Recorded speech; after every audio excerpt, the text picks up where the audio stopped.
Bonjour les amis, bienvenue dans ce Café Hypnose, un nouveau, et voilà, on a pris le rythme, hein. Là ça fait plus de 6 mois qu'on arrive à tenir ce rythme, je suis très fier, très content de vous accompagner, c'est ma vocation, c'est ma façon d'être, ma façon de faire. Eh bien, quand on peut redonner, on redonne, et c'est ça le but. Alors aujourd'hui, on parle de quoi? On parle d'hypnose, et puis plus précisément d'hypnothérapie. Comment on travaille, qu'est-ce qu'on fait? Et puis voilà, c'est une réflexion autour d'un café, d'un thé. Donc munissez-vous d'un café, d'un thé, c'est le moment de la pause. Et on se retrouve maintenant.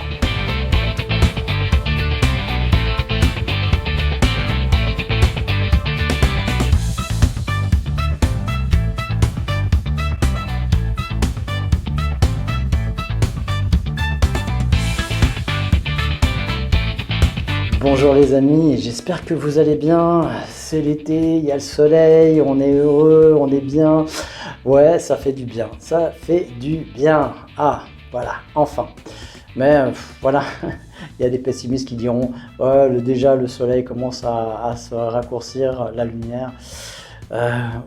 C'est le moment justement de profiter de l'instant présent. Je suis Gilbert Dagon, je suis maître hypnopraticien dans toutes les formes d'hypnose. J'accompagne les personnes dans retrouver la santé, la performance, la préparation à l'accouchement. J'accompagne les enfants dans les apprentissages, je prépare les examens. Je fais tout ce qui est possible et imaginable dans l'hypnose. Pour les sportifs aussi, hein, j'accompagne dans 17 sports différents des sportifs de haut niveau, 18 maintenant, puisque j'ai accompagné un sportif dans une nouvelle catégorie de sport. 18 sports maintenant, je peux changer ma phrase, et donc pour la préparation mentale.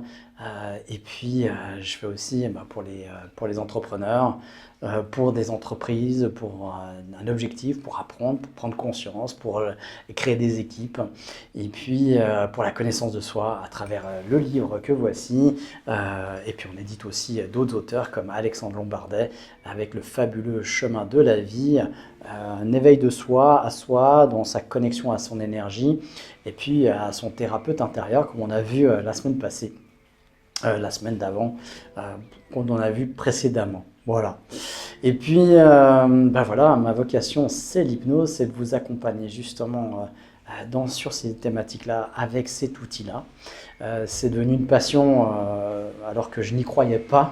Je pensais que c'était du charlatanisme, comme beaucoup d'entre vous, peut-être pas d'entre vous, mais beaucoup de gens actuellement encore, et qui ont l'impression de savoir. Je savais à l'époque ce que c'était que l'hypnose, mais bien évidemment, c'était du charlatanisme. C'était quelque chose qui était dans la perte de contrôle, dans l'assujettissement, c'est-à-dire on va perdre le contrôle au profit de quelqu'un d'autre. C'est ce qu'on voyait à la télé. Bien qu'à la télé, il n'y avait pas encore Mesmer qui œuvrait magnifiquement bien contre l'hypnose et contre la thérapie. Ce qui est bien dommage. Enfin, s'il était conscient du mal qu'il fait à l'hypnose, je pense qu'il arrêterait. Voilà, c'est tellement rentable aussi en même temps. Mais ça fait un tort et un mal, mais incommensurable sur l'hypnose.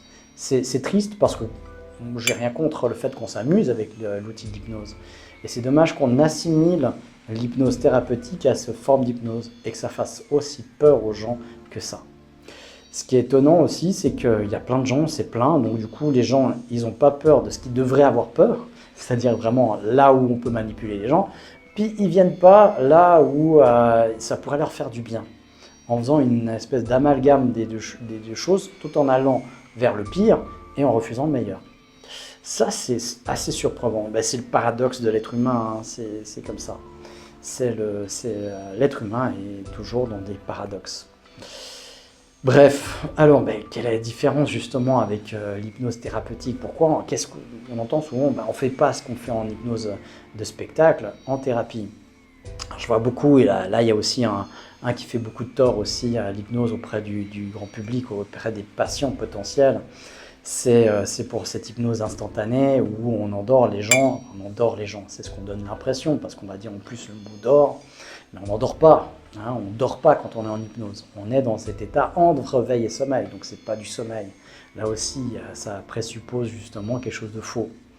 Mais de mettre les gens en hypnose, dans cet état d'hypnose, de manière très directe et très violente, parce que c'est vraiment un acte violent à un moment donné, eh bien c'est justement faire peur aux gens. Et je le raconte volontiers, quand on apprend l'hypnose, de manière un petit peu plus approfondie, qu'on ne fait pas juste quelques week-ends d'apprentissage d'hypnose puis ouvrir un cabinet, c'est déjà assez scandaleux ça. On a déjà évoqué, quand on voit un kinésiologue qui fait plus de 500 heures, qui a un brevet fédéral, qui met 3 ans pour avoir son diplôme, et il le fait, hein, c'est pas ah non c'est trop long alors je fais pas ça.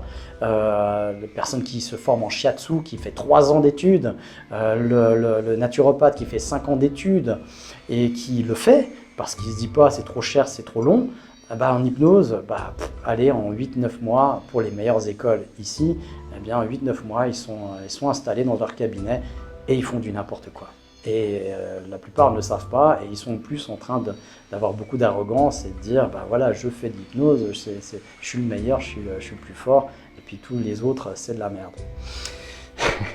C'est gravissime, je trouve. C'est très grave quand même ce qui se passe actuellement.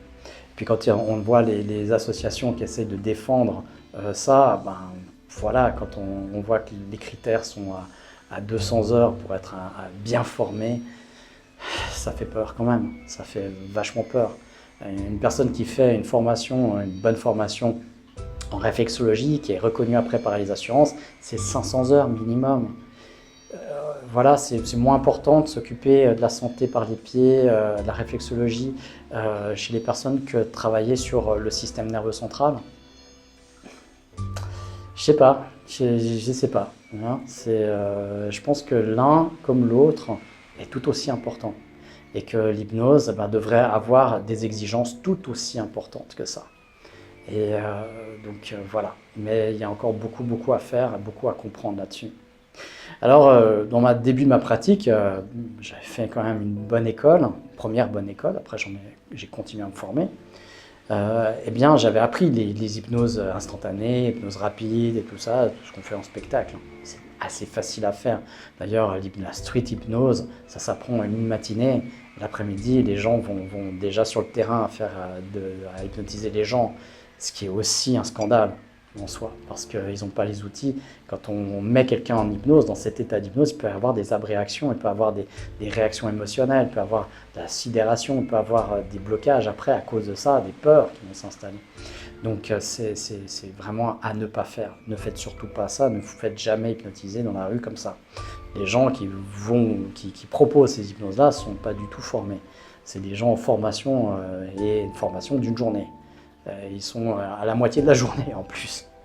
Donc surtout pas. Et ensuite, j'avais appris ces choses-là et au début, on teste des choses.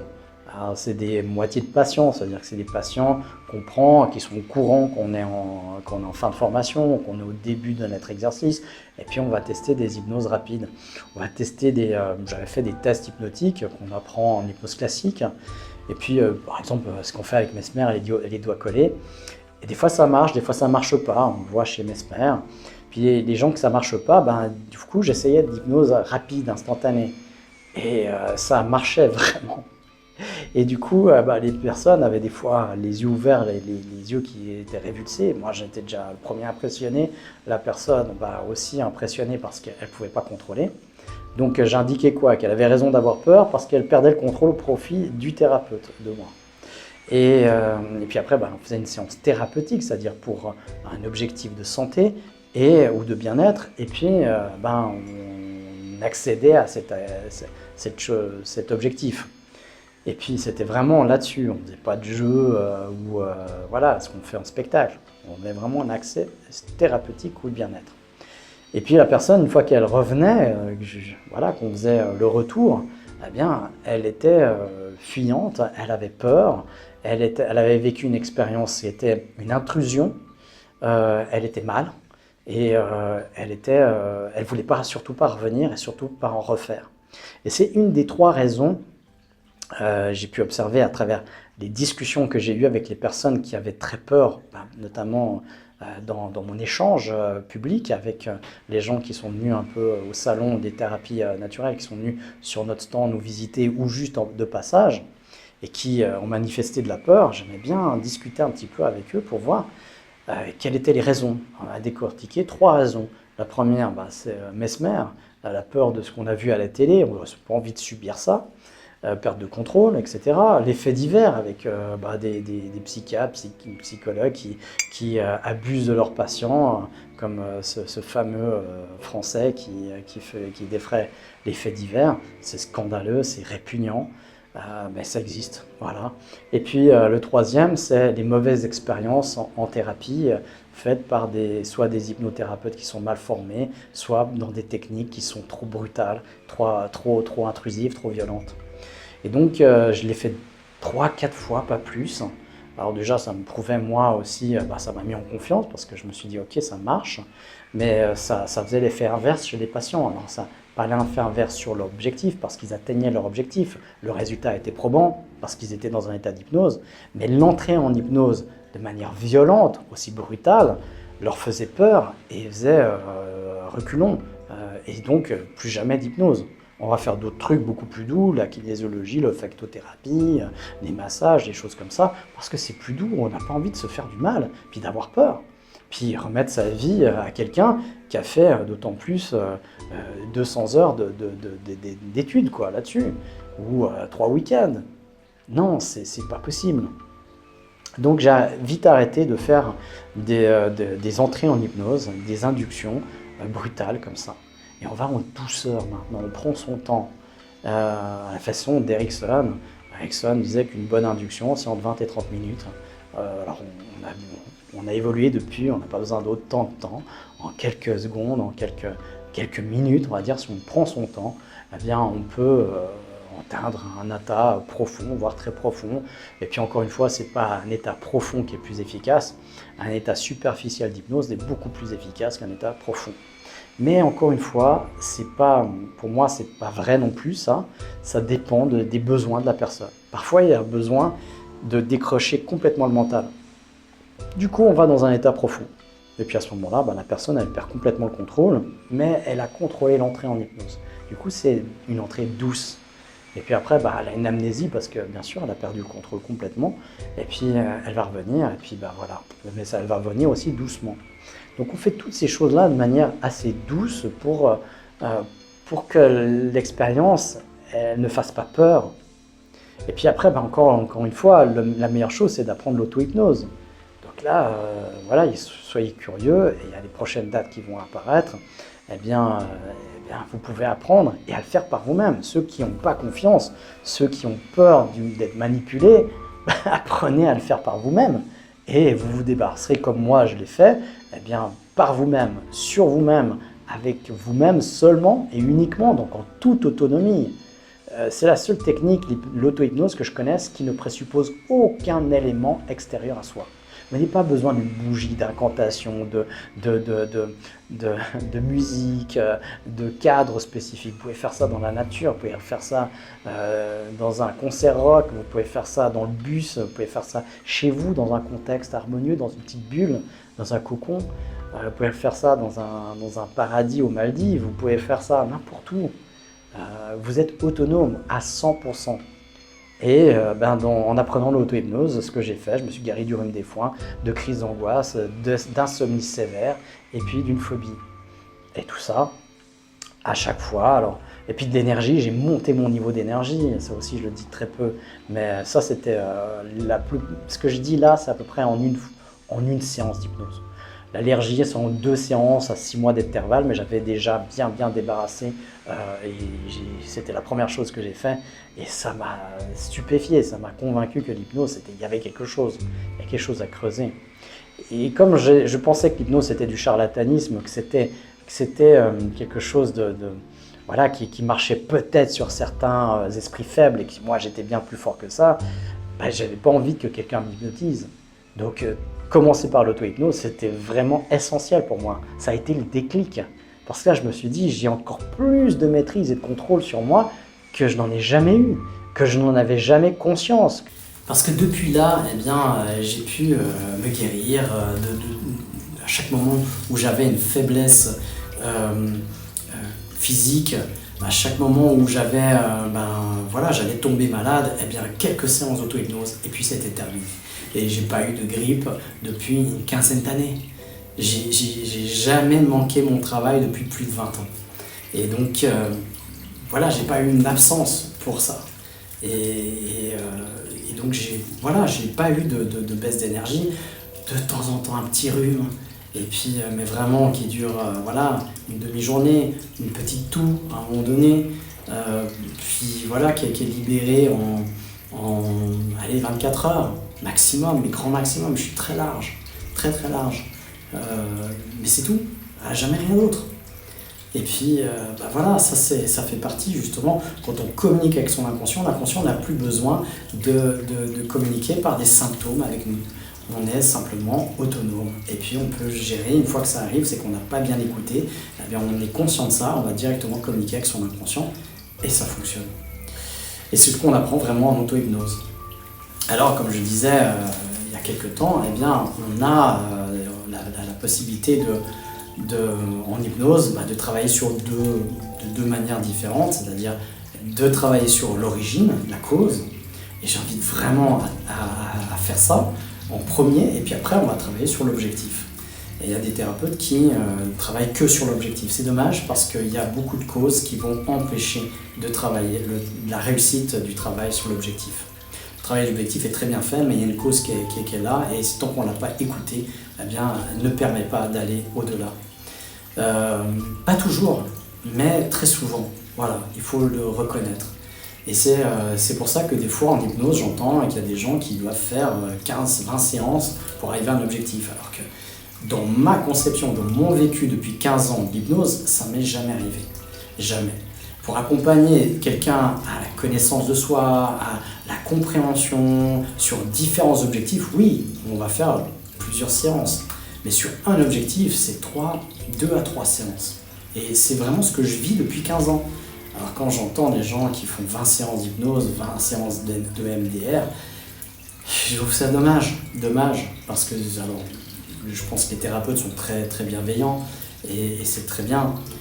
Mais voilà, il y a une désinformation du coup, c'est qu'on peut faire les choses beaucoup plus vite. Et pourquoi plus vite, encore une fois? C'est parce que les gens n'aiment pas être dans la douleur.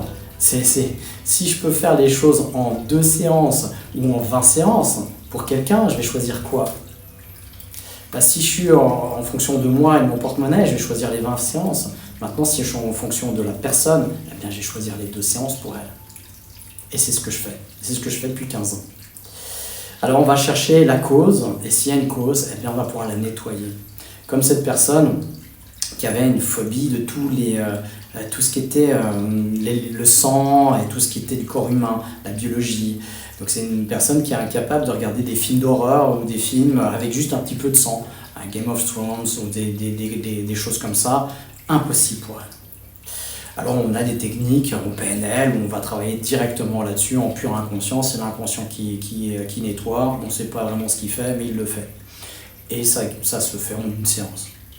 Et là, eh bien, on va travailler, la personne a envie de savoir aussi pourquoi. Elle est curieuse, elle est joueuse, et puis on se dit, bon, on va faire une séance comme ça. Et on va voir l'origine. On passe dans le passé, on va laisser l'inconscient, c'est comme ça qu'on travaille, on va laisser l'inconscient amener dans un événement du passé qui pourrait être, selon l'inconscient, eh bien, l'origine du problème. Et là, il y a une grosse différence. C'est qu'il ne faut pas préjuger consciemment de l'origine. Le préjugé conscient de l'origine est souvent très très différent que l'origine lui-même. On peut se dire, ah mais je sais, c'est à cause de ça que j'ai cette problématique-là. Et puis l'inconscient nous emmène dans un truc complètement ailleurs, complètement anodin, qui paraît complètement déconnecté du sujet lui-même, du sujet de la séance d'hypnose. Et là, on se dit, ok, pourquoi? Là, c'est beaucoup plus rationnel qu'ici. On va quand même nettoyer là et le problème s'arrête. Alors moi, je fais les deux. Quand on a les deux, moi, je nettoie celui-là, l'inconscient, et puis je nettoie la raison consciente aussi. Et comme ça, c'est bon. Voilà, on ne prend pas de risque. Et on ne présuppose rien. Et souvent, j'ai vu que si on nettoyait que ce qui était une présupposition consciente, eh bien, ça ne marchait pas toujours. Parce que des fois, c'est faux. Et il ne faut pas préjuger d'une cause avec son conscient. D'ailleurs, Erickson ne faisait jamais confiance au conscient de ses patients. Il allait toujours travailler avec son inconscient. Parce que l'inconscient, il disait, ne ment jamais. Sur ce point-là, il a raison, je pense. C'est que sur un symptôme, l'inconscient ne ment jamais, puisque c'est lui qui le déclenche et qui revendique quelque chose. Donc si on l'écoute et puis qu'on lui donne l'occasion de s'exprimer, eh bien, il va le dire. Un peu à l'image de cette expérience dans une expérience hypnotique qu'on a travaillé précédemment avec son thérapeute intérieur. Donc, soyez curieux. Et puis, eh bien, voilà, on va aller faire cette séance d'hypnose où j'amène la personne déjà en transe et ensuite j'amène à son inconscient à nous amener dans la situation qui a déclenché ça. Et il se retrouve, le patient, donc, à revivre une scène de son enfance où il avait 5 ans. Il s'est retrouvé dans la cuisine de ses voisins, vite amené par ses parents parce qu'ils avaient vite quelque chose à faire ailleurs. Et puis, il se retrouve à manger un plat de pâtes avec ses voisins. Et puis, là, on lui sert une bonne assiette de pâtes, des spaghettis bolognaise, avec du fromage qui a une forte odeur. C'est comme ça qu'il décrit. Et puis voilà. Alors, on se dit, mais c'est pas possible que ça soit ça. Quel est le rapport ? Alors, on peut voir l'image qui est les spaghettis, la sauce tomate, le sang. Bon, peut-être. On ne sait pas pourquoi ni comment, mais l'inconscient, il a fait un rapport avec ça. Ben là, sur le moment, on se dit c'est bizarre. En tout cas, moi, je me dis, on n'aura pas trouvé. Bon, bah tant pis, on va nettoyer ça, puis on verra bien. Puis lui, alors, il est encore plus dubitatif. Il dit, ouais, mais pourquoi je suis sur ce moment ? J'y ai jamais repensé, je ne sais pas pourquoi j'arrive là. Et puis, on essaie de trouver autre chose. Bon, il n'y a rien d'autre, c'est ça. Bon, bah, je me dis, tant pis. On n'aura pas réussi cette fois-là. Ça arrive de temps en temps, c'est très rare, mais ça arrive. Là-bas, on nettoie ça, et puis on revient, tant pis. Puis là, bon, ok, on est très dubitatif, les deux, puis on se dit, bon, ben, c'est bizarre. On a nettoyé 2-3 autres événements aussi qui se sont produits après, parce qu'on nettoie un peu tout, qui sont liés. Et puis voilà, on laisse passer du temps. Puis la personne, bon, ben, elle fait un retour au bout d'une semaine, elle dit, ouais, il n'y a pas grand-chose qui a changé, comme ça. On se revoit 2 semaines après, et puis là, elle me raconte tous les épisodes qu'elle a pu voir de Game of Thrones. Et alors qu'elle disait justement qu'elle n'avait jamais pu regarder ce truc, cette série. Et là, elle se les a fait en 1 semaine, tous les épisodes, et elle était là, waouh, génial, et tout ça. Là, je lui fais remarquer, mais ça, c'est pas un truc justement que vous n'aviez pas regardé avant. Et là, elle fait, ah mais ouais, mais bien sûr, elle s'en était même pas rendue compte. Et ça fait référence à une vidéo aussi qu'on avait fait et dont on reparlera. Eh bien, c'est les gens qui ont des changements dont ils ne s'aperçoivent pas. Ils ont des changements, mais radicaux, qui font qu'ils changent complètement de fonctionnement et des symptômes et des possibilités, des capacités qu'ils ont, mais ils ne s'en rendent pas compte. C'est l'extérieur qui leur font remarquer. Mais t'as vu, là, maintenant, tu arrives à dormir depuis 2 semaines. La personne fait, ah ouais, c'est vrai. Ah, je ne m'étais pas rendu compte. Ou la personne qui a recommencé après un burn-out à 80%, et puis l'objectif c'était de recommencer à 80%, et qui me dit au début, non, rien n'a changé. Puis là je lui dis, ah, ben, vous n'avez pas de travail, rien du tout, normal quoi. Elle fait, ah si, ça, oui, j'ai recommencé à 80%. Comment ça ? Bah ouais, j'ai recommencé là, ça allait mieux cette semaine, donc j'ai repris le travail. Bon, ok. Alors c'était 60% d'abord, puis après 80%, la séance d'après. Et puis en plus, elle avait un mal de ventre. Quand je lui évoque pourquoi elle était venue là, je dis, mais vous savez que vous êtes venu, pourquoi vous êtes venu ? Puis elle me fait, je sais pas. Je regarde ma feuille, puis je lis, exprès je savais moi. Je dis, pour recommencer le travail 80%. Ah ouais, elle fait comme ça, ah ouais. Et puis je lis la suite, puis les douleurs de ventre. Elle fait, ah mais ça c'est fini. Et voilà. Et ça arrive régulièrement parce que le changement s'opère en fait dans l'inconscient de la personne. Et donc du coup, ça se fait de manière très naturelle, très douce. Encore une fois, on n'est pas dans la violence, ou on n'est pas dans... Il y a des techniques d'hypnose classique où on va dire vraiment maintenant tu arrêtes d'avoir mal au ventre, maintenant tu n'as plus mal au ventre, maintenant ta douleur se libère. On va répéter des suggestions comme ça. Ça fonctionne dans certains cas, pas dans tous. Malheureusement, ça ne fonctionne pas dans tous, tandis que les autres techniques, ça fonctionne dans tous. Parce que quand on a par certaines études modernes, on a compris que les suggestions directes étaient beaucoup moins efficaces que les suggestions indirectes. C'est un fait. C'est des études, ils l'ont prouvé. Donc quand on a des suggestions directes, eh bien, ça fonctionne, mais pas aussi de manière efficace et pour tout le monde que les suggestions indirectes. Donc on va privilégier des suggestions indirectes et c'est beaucoup plus doux et permissif pour les personnes. Et là, on peut se permettre d'être doux dans ce cas de figure, puisqu'on travaille vraiment sur l'objectif. Voilà pour cette réflexion aujourd'hui, et puis pour vous expliquer un petit peu comment fonctionne une séance d'hypnose. Déjà, on continuera cette thématique pour vous expliquer plus en avant comment ça fonctionne, comment on œuvre avec l'hypnose. Voilà, on se retrouve jeudi pour l'expérience hypnotique. D'ici là, portez-vous bien et prenez soin de vous.